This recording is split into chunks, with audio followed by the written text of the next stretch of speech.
નમસ્તે મિત્રો, હું છું વૈદ્ય કિરણ પ્રજાપતિ ફ્રોમ જયવીર આયુર્વેદા હોસ્પિટલ.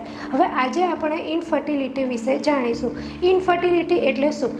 જ્યારે કોઈ પણ હેલ્ધી કપલ સતત 1 વર્ષ સુધી પ્રયત્ન કરવા છતાં પ્રેગ્નન્સી કન્સીવ નથી કરી શકતું, ત્યારે આપણે એને ઇનફર્ટિલિટી તરીકે જાણી શકીએ. અત્યારે વર્લ્ડ વાઇડ 10 કપલમાંથી જ્યારે 2 કપલ પ્રેગ્નન્સી કન્સીવ નથી કરી શકતા, જ્યારે આપણા ઇન્ડિયામાં 15 થી 20 મિલિયન પીપલ ઇનફર્ટિલિટીથી પીડાઈ રહ્યા છે. હવે ઇનફર્ટિલિટી થવાના શું કારણો છે?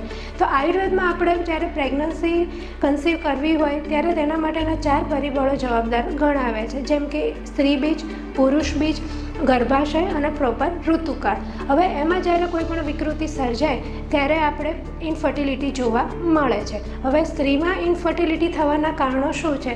જેમ કહ્યું કે સ્ત્રી બીજ, તો યોગ્ય પ્રમાણમાં સ્ત્રી બીજ ન બનવા અથવા સ્ત્રી બીજ બને છે તો યોગ્ય સમયે છૂટા ન પડવા, જે અત્યારે આપણે પીસીઓડી કે પીસીઓએસ કહીએ છીએ, પોલિસિસ્ટિક ઓવેરિયન સિન્ડ્રોમ, જે આજે ઇનફર્ટિલિટી માટે સૌથી વધારે ચર્ચાનો વિષય બની ગયો છે. બીજું કારણ છે ગર્ભાશય, એટલે કે ગર્ભાશયમાં વિકૃતિ હોવી, ગર્ભાશયમાં પડદો હોવો કે નાનું હોવું, અથવા એની દિવાલમાં સોજો હોવો કે ગર્ભાશયમાં ગાંઠ હોવી.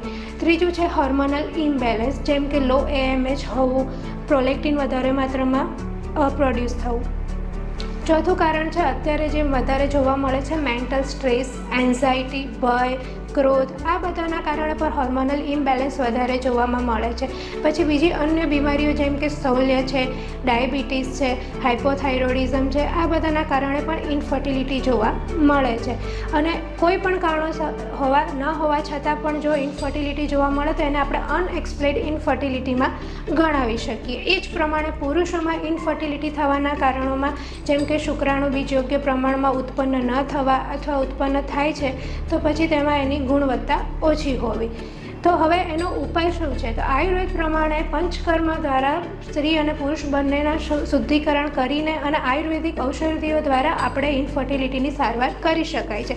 જેમ કે અત્યારે સમજાવ્યું એ પ્રમાણે કે હોર્મોનલ ઇમ્બેલેન્સ હોવું, વધારે સ્ટ્રેસ, એન્ઝાયટી, આ બધામાં આપણે નશ્ય છે, શિરો દ્વારા આ પંચકર્મ કરીને તેનું પ્રમાણ ઓછું કરી શકાય છે સ્ટ્રેસનું. અને એ જ પ્રમાણે વધારે પડતી શરીરમાં ગરમી હોવી, પિત્તનો કોઠો હોવો તો તેમાં વમન છે, વિરેચન, બસ્તી વગેરે પંચકર્મ દ્વારા સરળતાથી ચિકિત્સા કરીને 6 થી 8 મહિનામાં આપણે પ્રેગ્નન્સી કન્સીવ કરી શકાય છે.